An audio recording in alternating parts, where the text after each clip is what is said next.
오늘 아침 우리가 함께 나눈 말씀은 빌립보서 1장입니다. 6절부터 11절까지 말씀. 선한 일을 여러분 가운데서 시작하신 분께서 그리스도 예수의 날까지 그 일을 완성하시리라고 나는 확신합니다. 내가 여러분 모두를 이렇게 생각하는 것은 나로서는 당연한 일입니다. 내가 여러분을 내 마음에 간직하고 있기 때문입니다.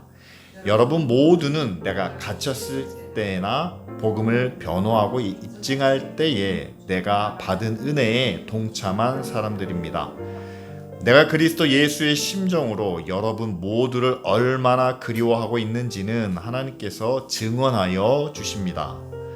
내가 기도하는 것은 여러분의 사랑이 지식과 모든 통찰력으로 더욱더 풍성하게 되어서 여러분이 가장 좋은 것이 무엇인가를 분별할 줄 알게 되는 것입니다. 그리하여 여러분이 그리스도의 날까지 순결하고 흠이 없이 지내며 예수 그리스도께서 주시는 의의 열매로 가득 차서 하나님께 영광과 찬양을 드리게 되기를 나는 기도합니다. 아멘.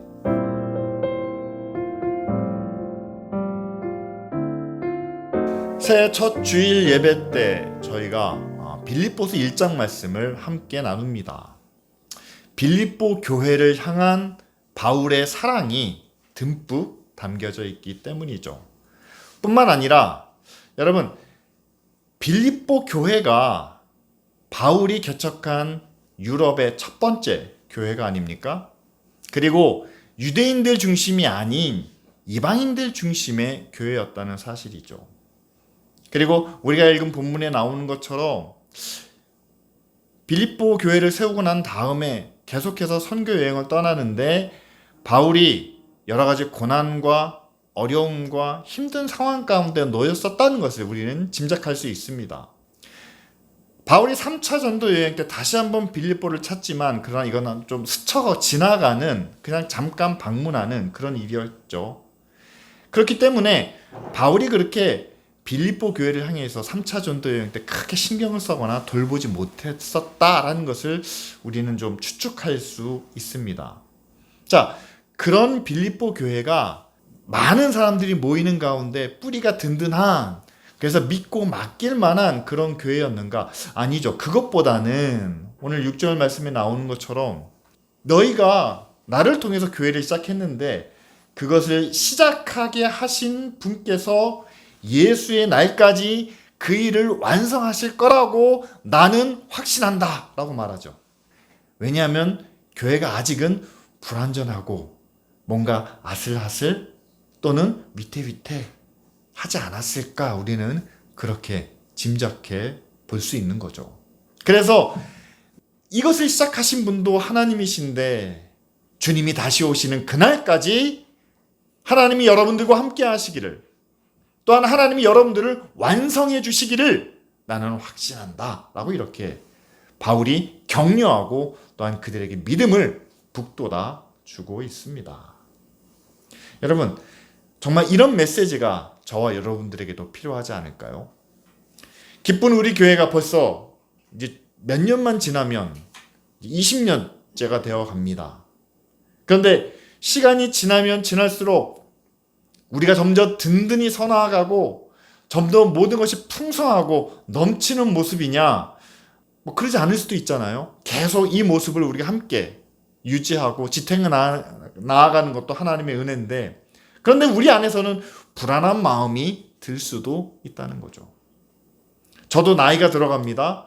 제가 언제까지 목회를 할 수 있을지. 여러분들도 함께 나이가 들어가십니다. 언제까지 이 교회를 이렇게 힘있게 섬기며 하나님의 은혜를 나눌 수 있을지. 사람을 생각하면 우리는 불안하고 때로는 걱정과 근심에 매일 수 있다는 사실이죠. 하지만 오늘 바울이 빌립보 교회를 향하여 이렇게 이야기합니다. 우리 안에 선한 것을 시작하게 하신 그분께서. 여러분 한번 생각해 보세요. 빌립보 교회가 누구 때문에 시작이 됐습니까? 바울로부터 시작되었습니다. 그런데 바울은 내가 시작한 이 교회, 나로부터 복음을 듣게 된 여러분이라고 말하지 않고 교회를 시작하는 것은 하나님의 일인데 그것을 선한 일을 시작하셨다라고 이렇게 정의한다는 사실이죠. 기쁜 우리 교회도 마찬가지입니다. 2007년에 12월 달에 저희들이 함께 첫 예배를 드렸습니다. 저와 함께 교회를 시작하신 여러분 이렇게 말한다면 우리가 중심이 되는 거겠죠. 그러나 저도 바울과 같이 한번 표현해보고 싶습니다. 우리를 통해서, 저와 여러분들을 통해서 기쁜 우리 교회를 시작하게 하신 하나님께서 우리는 나이가 들어갑니다. 우리는 점점 더 힘이 빠질 수도 있습니다. 하지만 이 일을 시작하신 하나님께서 이 일이 완성되는 그날까지, 주님이 다시 오시는 그때까지 하나님이 우리와 함께 하시고 우리를 지켜주실 것을 저는 확신합니다. 라고 바울이 지금 우리에게도 말씀하고 있습니다. 여러분, 교회는요, 2000년 전이나 지금이나 그렇게 쉽고 편안하지만은 않습니다. 특별히 작은 교회는 불안할 때가 더 많죠. 하지만 여러분, 저와 여러분들 자신을 보면 이 교회가 과연 10년 후에도 20년 후에도 어떤 모습일까? 우리는 여러 가지 생각을 또한 불안한 마음을 품을 수밖에 없습니다. 그러나 하나님이 시작하게 하셨습니다. 과정은 좀 복잡해요. 누가 왔고 누가 도움을 줬고 또 어디서 우리를 후원해 줬고 누가 더 많이 일했고 누가 더 교회의 중심 가운데 있었고 누구는 옆에서 거들기만 했고 이런 모든 일은 정말 복잡한 가운데 시간을 우리는 함께 보내왔습니다.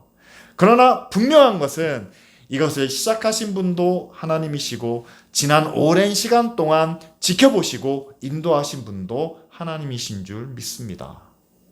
그리고 앞으로도 이 교회가 주님이 다시 오시는 그날까지 또 우리가 자녀들을 또한 그 자녀의 자녀들을 낳아서 이 땅에 하나님의 나라가 이루어지기를 함께 기도하며 부르짖는 그날까지 하나님은 우리를 완성시켜 주시고 또한 우리를 통해서 하나님의 뜻을 이루시리라 믿습니다. 근데 여러분, 제가 하나님이 우리와 함께 하실 것을 믿습니다 라고 말씀드리는 것보다 어떻게 보면 우리의 마음에 더 확신을 주는 것은 그거예요. 제가 앞으로 30년은 변치 않고 여기서 목회하겠습니다. 30년이면 제가 나이가 80이거든요. 하나님이 영원히 우리와 함께 하실 겁니다 라는 약속보다는요, 어떤 유능한 사람이 정말 실력 있는 목회자가 제가 이 교회를 떠나지 않고 앞으로 20년간 30년간 여러분들과 함께 말씀을 나누겠습니다. 여러분들과 함께 신앙생활을 하겠습니다 라는 그런 약속이 더 우리에게는 위안이 되고 힘이 될 때가 있다는 사실이에요. 오늘 말씀도 마찬가지입니다. 하나님이 함께 하실 겁니다. 주님이 오시는 그때까지 완성시켜 주실 겁니다. 여러분, 그것만으로는 우리는 굉장히 불안한 마음을 갖게 된다는 사실이죠. 오히려 바울이 빌립보 교회가 어려울 때 내가 지금 당신들에게 가겠습니다. 내가 당신들과 1년을 2년을 함께 하겠습니다 라고 말해주는 것이 어떻게 보면 빌립보 교회 교인들에게는 더 위로가 되고 더 힘이 되었을지 모릅니다. 하지만 바울은 자신을 통해서 나타나는 자신이 함께 함으로 얻어질 수 있는 그런 평안과 격려보다는 오히려 더 큰 그림을 그리고 있다는 사실이죠. 당장은 바울이 빌립보에 가면 더 많은 사람이 모이고 교인들이 직접 바울의 입에서 나오는 말씀을 통해서 확신을 얻고 빌립보 교회가 더 성장하는데 더 발전하는데 도움이 됐을지 모릅니다. 하지만 바울은 그것보다는 사람이 가서 사람의 힘으로 교회가 나아지는 것보다는 오히려 보다 근본적인 약속의 말씀을 주고 계시죠. 내가 있는 것처럼, 내가 몸으로 함께 말씀을 전하는 것처럼 하나님이 그 교회와 함께 하신다. 아직은 약하지만, 때로 불안할 때도 있지만, 그러나 교회마다 하나님은 늘 함께 하십니다. 그리고 그 성도들이 주님이 우리와 함께 하시기 때문에 이 일을 시작할 때뿐만 아니라 마치는 그때까지 하나님이 우리와 함께 하시고 또한 이것을 완성시켜 주실 겁니다. 라는 그 믿음을 가질 때에 결국 그 교회가 바르게 서 나아가고 하나님의 은혜를, 하나님의 능력을 나타나게 된다는 사실이죠. 여러분, 오늘 말씀을 잘 읽어보면요, 바울이 이 편지를 쓰고 난 다음에 빌립보 교회를 다시 방문했느냐, 그가 3차 전도 여행 때 아시아로 가기 직전에 유럽을 잠깐 지나가는데 그건 스치듯이 지나가는 시간이고요. 그 이후에는 빌립보 교회를 방문하지 못한 것으로 우리는 알고 있습니다.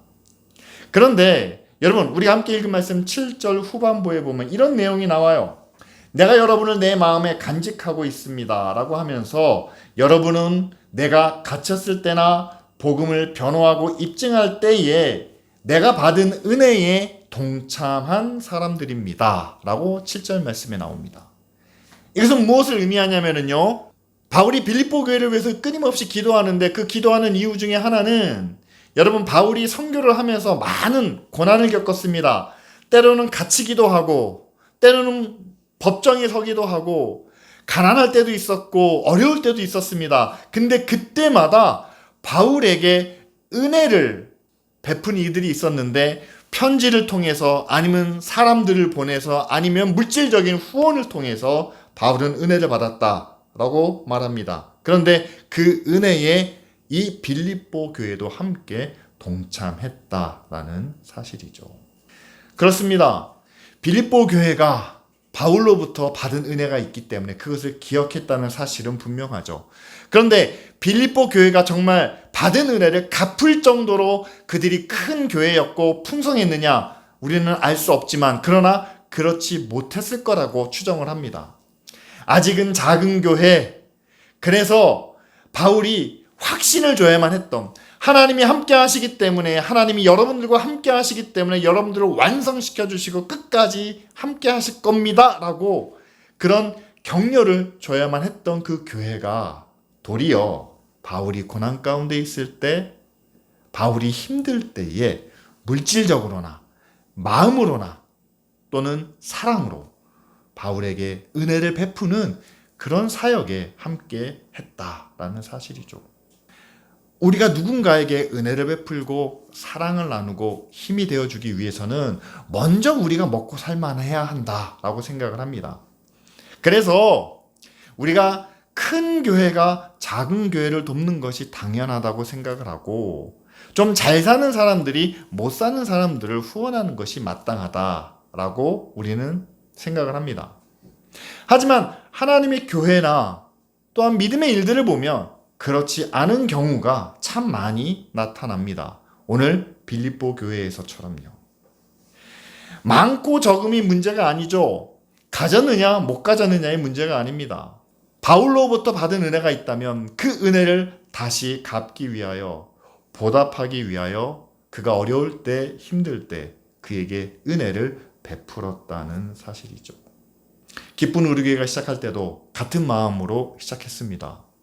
하나님을 기쁘시게 하는 일, 왜냐하면 하나님께서 먼저 구원의 은혜를 통해서 또한 하나님의 축복을 통해서 우리를 은혜 가운데 인도해 주셨다라는 사실이죠. 그래서 교회가 시작할 때, 여러분, 우리가 앞으로 5년 동안은 열심히 기도하고 부르짖고 함께 힘을 모아서 어느 정도 기반을 이렇게 쌓고 난 후에 이제 우리가 가진 것이 있을 때, 그때 이웃을 돕고 어려운 이들을, 또한 힘든 사람들을 섬기겠습니다 라고 이렇게 말하지 않았습니다. 실제로도요, 저희가 함께 시작한 그 다음 해에 일원동 지역에 있는 어르신들을 모시고 서울대공원으로 또 다른 곳으로 야유회를 떠났고요. 뿐만 아니라 식사를 제때 못하시는 분들이 있기 때문에 저희들이 반찬을 만들어서 나누기도 했습니다. 그게 교회가 시작한 지 3년, 5년 후가 아니라 저희가 시작한 다음 해에 그 사역을 시작했다는 사실이죠.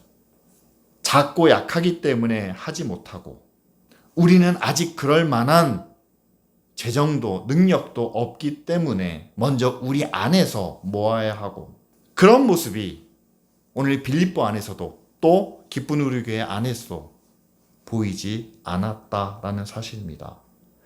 그렇지 않은 이유는 바로 하나님이 시작하게 하셨기 때문에, 또한 그 일이 마칠 때까지 하나님께서 함께 하시고 그것을 완성시켜 가신다라는 그런 믿음 때문이죠.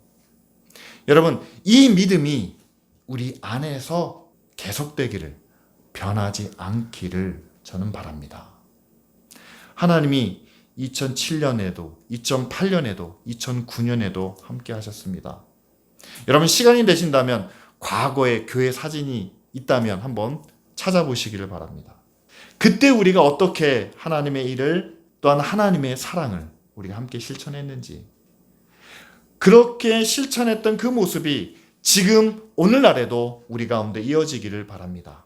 이미 교회가 일원동에서 양재동으로 왔기 때문에 이 주변에서는 우리가 그런 이웃을 찾기가 어렵습니다. 그래서 우리가 새롭게 시작하는 일이 광주에 있는 다문화 어린이들을 섬기는 일이죠. 그리고 탄자니아에 있는 어린이들을 후원하는 일입니다. 처음 시작할 때처럼 우리가 가진 것이 많아서 우리에게 부족함이 없어서 그들을 섬기는 것이 아니라, 시작할 때부터 하나님이 그 일을 하게 하셨기 때문에 우리는 그것을 마치는 그날까지 하나님이 완성시켜 가시기를 바라는 마음으로 그 사명을 감당하고 있다는 사실이죠. 따라서 여러분, 2024년에도 우리는 똑같이 그 일을 함께 감당해 나갈 겁니다. 작년보다 재정이 더 나아지기 때문에, 또한 작년에 어려웠던 일이 올해는 다 해결돼서 우리가 편안한 마음으로 감사함으로 섬기고 나눌 수 있는 것이 아니라, 하나님께서 교회를 시작하실 때부터 시작하신 그 일을 마칠 때까지 하나님께서 완성시켜 주실 거라는, 하나님께서 끝까지 함께 하시리라는 그 믿음으로 오늘 우리는 그 사역을 함께 감당해 나아가야 되겠죠. 그 일을 우리가 함께 감당할 때에 바울이 자기도 은혜를 받았다라고 말하면서 그 교회를 향한 기도문이 9절부터 11절까지 나타나고 있습니다. 여러분들의 사랑이 지식과 모든 통찰력으로 더욱더 풍성하게 되어서, 그리고 10절에는 여러분이 가장 좋은 것이 무엇인가를 분별할 줄 알게 되는 것입니다. 첫 번째 기도죠. 그런데 여기서 지식과 통찰력으로 여러분들의 사랑이 더 풍성하여지기를 그렇게 기도합니다. 여러분, 지식으로, 통찰력으로 어떻게 사랑이 풍성해질까요? 사랑이 풍성해지려면 내 마음이 누군가를 향해서 많이 열려져 있어야 되고, 또한 그 사람도 내 사랑을 기쁨으로 받아줄 때, 그 가운데, 그 관계 가운데서 사랑이 점점 더 풍성해지는 것 아니겠습니까? 근데 여기서는 지식과 통찰력이 필요하다고 이야기합니다. 그렇다면 이것은 무엇을 향한, 누구를 향한 사랑일까요? 바로 하나님을 향한 사랑이겠죠. 우리가 하나님을 사랑하는 데 있어서는요, 하나님에 대한 지식이 필요합니다. 그리고 하나님이 우리에게 주신 그 사랑이 어떤 것인지를 우리가 깨달을 수 있는 그런 통찰력이 필요합니다. 여러분, 하나님이 우리에게 주신 사랑이 어떤 건가요? 여러분, 하나님의 사랑은 요한복음에 나타나는 것처럼 독생자를 우리에게 내어주신 그런 아픈 사랑입니다. 또한 하나님의 사랑은 탕자의 비유에서 나오는 것처럼 떠난 아들이 돌아올 때까지 하루도 빠지지 않고 동산에 나아가서 그 아들을 기다리며 참고 인내하는 그런 아버지의 사랑이죠. 가장 귀한 것을 아낌없이 줄 수 있는, 그렇게 희생할 수 있는 사랑, 그리고 그 사랑을 줬지만 아직도 돌아오지 않고 있는 세상을 향하여 끝까지 참고 인내하는 그 사랑. 자, 이 하나님의 사랑을 알기 위해서는 하나님에 대한 지식이 있어야 되고, 그 사랑을 우리를 향해서 베푸실 때 하나님의 마음은 어떠셨을까? 그것을 통찰할 수 있는 힘이 우리에게는 필요하다는 사실이죠. 그렇게 우리가 하나님에 대해서, 하나님이 우리를 참고 인내하시는 것에 대해서 우리가 알고 깨달았을 때, 그렇다면 그 하나님을 향한 우리의 사랑이 점점 더 풍성해진다면 결국 우리는 어디까지 나아갈 수 있을까요? 하나님을 향한 우리의 사랑이 점점 더 풍성해진다면 내가 이제 하나님께로 돌아가야 될 때가 되었다. 돌아가야만 한다. 다시 돌아가서는 내가 절대로 하나님을 떠나서는 안 되겠다라는 그러한 믿음의 결단까지 나아가는 것이 풍성해진 사랑이 아니겠습니까? 여러분, 사랑했기 때문에 한 남녀가 같이 결혼을 해서 한 가정을 이루는 것이 아니겠습니까? 사랑의 가장 최종적인, 가장 큰 목적이죠. 하나님을 향한 사랑도 마찬가지입니다. 내가 받은 사랑이 무엇인지를 알고 그것을 위해서 하나님이 어떠셨는지를 우리가 함께 깨달았을 때 이제는 그 하나님을 떠나지 않겠습니다. 내가 하나님께로 나아가겠습니다. 내가 하나님과 늘 동행하겠습니다. 라는 믿음의 결단이 결국 사랑의 열매로 우리 가운데 맺혀지는 것이겠죠. 하나님과 늘 함께하는, 하나님을 떠나지 않는 믿음의 결단이 결국 사랑을 통해서 우리 가운데 열매 맺게 된다는 사실이죠. 함께 예배하는 이 시간이 우리가 하나님을 만나는 시간인데, 하나님과 대화할 수 있는, 그분의 뜻을 알 수 있는 시간인데, 이 시간이 정말 우리에게 기쁨이 되는지, 우리가 이 시간을 얼마나 귀하게 여기는지, 그것은 우리가 얼마나 하나님의 사랑을 깨닫고 우리도 하나님을 향하여 나아가는 그런 사랑을 품고 있는지에 따라서 달라질 수 있다라고 저는 믿습니다. 하나님이 우리를 향하여 갖고 계신 그 사랑을 지식과 통찰력으로 깨달아 우리도 하나님께로 나아가는 그 사랑을 함께 나누기를 원합니다. 두 번째로 바울의 기도는 여러분 10절과 11절에 나타납니다. 11절 중반부 이후에는요, 여러분이 그리스도의 날까지 순결하고 흠 없이 지내며 예수 그리스도께서 주시는 의의 열매로 가득 차서 하나님께 영광과 찬양을 드리게 되기를 나는 기도합니다. 라고 이렇게 이야기합니다. 결과적으로는 하나님께 영광과 찬양을 드리게 되기를 바라는 거죠. 그렇습니다. 지금도 역시 마찬가지입니다. 모든 교회가 성도들에게, 또한 모든 믿는 사람들에게 강조하는 부분이 우리는 하나님께 영광과 찬송을 돌려야 한다라는 사실이죠. 그런데 이 영광과 찬송이 우리의 생각, 우리가 갖고 있는 어떤 삶의 기준에 따라서 너무나 많은 차이가 나타난다는 사실입니다. 그래서 바울은 먼저 그 기준을 정해놨어요. 우리가 하나님께 영광과 찬송이 되어야 하는데, 그러기 위해서는 앞에 나오는 10절 말씀처럼 먼저 그리스도의 날까지 우리는 순결하고 흠이 없어야 합니다. 두 번째로는 그리스도께서 주시는 의의 열매로 가득 차야만 합니다. 이 두 가지 조건을 내세우는 거죠. 그렇습니다. 하나님께 영광과 찬송을 돌리기 위해서는요, 먼저 순결하게, 비둘기처럼 순결하게, 또한 하나님 앞에 드리는 제물처럼 흠이 없게, 그리고 주님이 우리에게 보여주시는, 또한 우리에게 나타내 주시는 의의 열매가 가득해야 우리는 하나님께 영광과 찬송이 될 수 있다는 거죠. 그런데 여러분, 정말 이것만으로 우리가 하나님께 영광과 찬송이 될 수 있을까요? 여러분, 지금까지 우리가 살아왔던 교회 안에서 우리가 함께 수고하며 헌신해 왔던 내용을 보면요. 아니요. 우린 이것 외에도 하나님께 영광을 돌리기 위해서 더 추구하는, 더 바라는 일들이 있습니다. 그것은 바로 교회가 부흥하고 성장하는 것이 하나님께 영광이다. 믿는 사람이 운영하는 회사가 잘 되고 성공하고 사회적으로, 세상적으로 높은 자리에 권세를 나타내야 그것이 하나님께 영광이 되고 하나님을 찬송할 수 있다. 그래서 지금까지 거의 모든 교회들이 이 두 가지를 함께 기도했습니다. 하나님 앞에 순결하여 흠이 없고 우리를 통해서 의의 열매가 나타나게 하옵소서. 이것과 더불어 우리가 세상에서도 성공하고 교회가 부흥하고 또한 믿는 기업들이 다 잘됨으로 말미암아 그것을 통해서도 하나님께 영광을 돌리게 하옵소서. 여러분, 이 두 가지를 우리가 늘 함께 기도해 왔다는 사실이죠.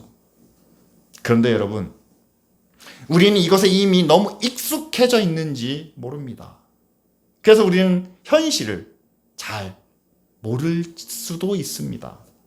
왜냐하면요, 제가 어느 한 모임에서 예전에는 교회를 잘 다니셨는데 지금은 잘 안 다니는 한 분을 통해서 이야기를 들었습니다. 목사님이 전하시는 복음이 구원을 위한 것이고 의를 위한 것이고 선한 것을 위한 것이라면 제발 세상에서 성공하고 잘되고 힘을 얻을 거라는 그런 이야기는 하지 마십시오 라고 이야기를 하더라고요. 무슨 얘기입니까? 현실을 똑바로 보십시오. 흠없이 순결하게 의롭게 하면서 어떻게 세상에서 성공할 수가 있습니까? 어떻게 권력을 차지할 수 있습니까? 제발 이 두 가지를 다 할 수 있다라고 주장하지 마시고 두 가지 중에 하나만 제대로 하십시오 라고 이야기를 하더라고요. 세상이 정말 그렇게 불의하고 악하고 여러 가지 문제가 있다는 것을 저도 알고는 있었습니다. 그러나 교회가 늘 함께 기도하는 것은 우리는 의롭고 선하고 거룩하게 살아야 된다라고 하면서 동시에 세상에서 성공하고 잘 살고 뭔가 힘있게 되기를 함께 구해왔다는 사실이죠. 근데 세상에서는 아니, 이 두 가지를 함께 이룰 수 없다라고 그들은 바라보고 있습니다. 지켜보고 있습니다. 그렇다면 그럼에도 불구하고 하나님이 이 세상을 다스리시기 때문에 성령의 은혜와 능력으로 우리는 할 수 있다라고 주장을 하는데, 여러분, 그래서 세상이 지켜보는 부분은 이런 거예요. 잘 되는 사람, 성공하는 교회, 뭔가 잘 이루어지고 있다는, 여러분, 이랜드가 기독교 기업으로 시작을 해서 지금 성장하고 재벌 수준까지 올라갔습니다. 자, 그것이 하나님의 은혜로, 하나님의 능력으로, 하나님의 복으로 이루어졌는지 세상 사람들이 그것을 판단하려고 합니다. 그것을 한번 평가해 보려고 합니다. 무엇을 가지고 평가를 할까요? 앞에서 말씀드린 거죠. 정말 그들이 하나님 앞에 또는 사람들 앞에 순결하고 흠이 없는지, 그들이 정말 의롭게 선한 것을 구하며 그 자리까지 나아갔는지를 우리보다 더 냉철한 눈으로, 기준으로 기독교 기업을, 또한 기독교인을, 그리고 교회를 판단하고 평가한다는 사실이죠. 그런데 지금까지 주변에 들리는 말에 의하면 우리는 이 두 가지를 하나님의 은혜와 하나님의 축복 가운데 이룰 수 있다라고 믿으며 기도해 왔지만, 그러나 세상의 평가는 그렇습니다. 성공하고 부흥하고 잘된 교회와 기업과 사람들을 파헤쳐 보니까, 평가해 보니까 그들이 결코 의롭지도 순결하지도 흠없지도 않더라라는 거죠. 결과적으로 여러분, 세상이 교회를 통해서 하나님의 영광을 얻지 못하는 것은 교회가 부흥하지 못해서도 아니고 교회의 능력이 없어서도 아니고 교회가 성장하지 못해서도 아니라는 사실입니다. 성공했고 부흥했고 많은 능력을 갖추고 있지만, 그러나 앞에서 말씀드린 것처럼 이 두 가지를 같이 양손에 쥐고 나아갔는지, 앞에서도 말씀드린 것처럼 의롭고 순결하고 흠이 없는 것은 내가 마지막에는, 결국에는 내가 이렇게 되겠습니다. 하지만 지금은 내 성공을 위해서, 내가 조금 더 나아지기 위해서, 조금 더 발전하기 위해서 잠시 이거는 내려놓고 성공을 이룬 후에 우리는 의로운 모습으로 다시 돌아가고 순결하고 흠이 없이 나아가겠습니다 라고 이렇게 타협안을 제시하고 있다는 사실이죠. 그러나 여러분, 세상 사람들은 그런 우리의 마음을 절대로 용납하지도 이해하지도 못합니다. 우리와 똑같이 성공했다면, 세상의 방법으로 성장했다면 그것은 하나님의 의를 순결하고 흠없는 삶을 포기한 것이고, 그것을 포기했다는 것은 우리는 거짓 복음을 지금까지 외치며 나아왔다는 사실인 거죠. 오늘 빌립보서에 나타난 이 말씀을 우리가 있는 그대로 받아들인다면 우리는 함께 고민해야 될 필요가 있습니다. 과연 우리가 성공을 위해서, 성장을 위해서 과연 어디까지 나아갈 것인가?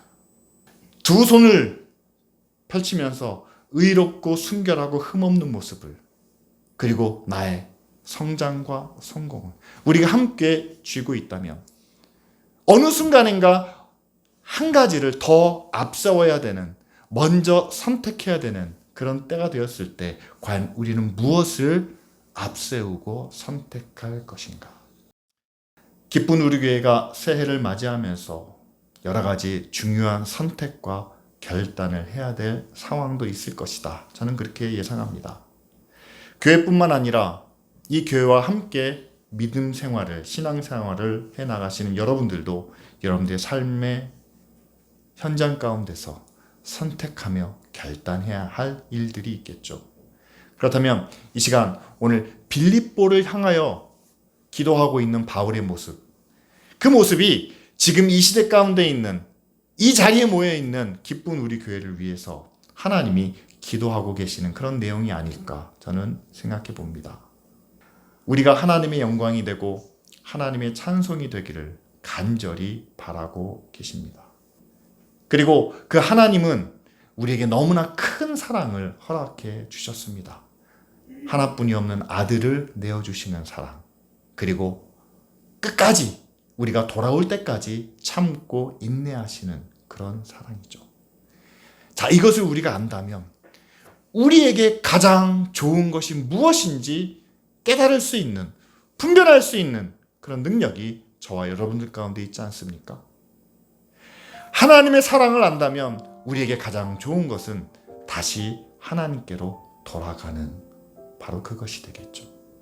그리고 우리가 하나님께로 다시 돌아갔다면 이제는 하나님의 영광을, 하나님의 찬송을 위해서 우리가 살아야 되는데, 그 영광과 찬송을 위해서 하나님 앞에 의롭고 순결하게, 뿐만 아니라 하나님께서 우리에게 허락하신 그 의를 위하여 우리가 살아가야 되지 않겠습니까?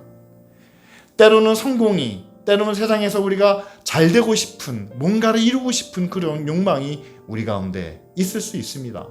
따라서 우리는 이 두 가지를 어느 하나 완전히 포기할 수는 없습니다. 그런데 세상 사람들이 우리를 지켜보고 있는 것처럼 하나님이 우리를 지켜보고 계신다라는 사실이죠. 새해에는 여전히 기쁜 우리 교회가 하나님의 선하신 일을, 하나님께서 시작하신 그 일을 우리가 끝까지 이루어 나아갈 수 있기를 원합니다.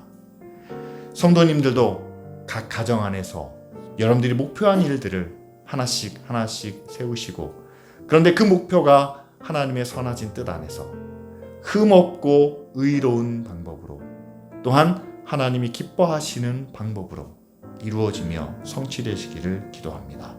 따라서 우리가 하나님 앞에 섰을 때, 그리고 사람들 앞에 섰을 때 단순히 성공했다, 잘됐다, 뭔가를 이루었다 라는 것으로 평가받는 것이 아니라 그 모든 과정 가운데 교회가 말하는, 교회가 주장하는 하나님의 의로운 길로 흠없는 순결한 모습으로 이 자리까지 왔다라는 그런 평가를 받고 또한 그 가운데서 진정한 하나님의 영광과 찬송이 되는 교회가 될 수 있도록 우리 이 시간 다 같이 함께 통성으로 기도하겠습니다.